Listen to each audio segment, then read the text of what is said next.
Hey guys, what's up? It's Megan here with another Mondays with Megan tech tip for you. This week we're going to talk about how to restore a tab you accidentally closed out of, so stay tuned.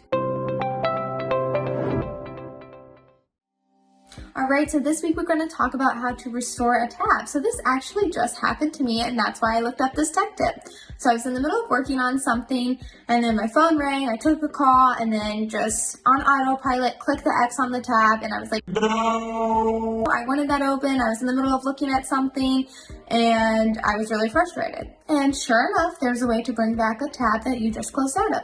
You're going to click Ctrl+Shift+T. And this will work for several tabs. So if you close out several tabs, you just keep clicking Ctrl+Shift+T and it will keep bringing back the tabs that you've previously closed. I hope this tip saves you lots of times and headache. It definitely helped me out today.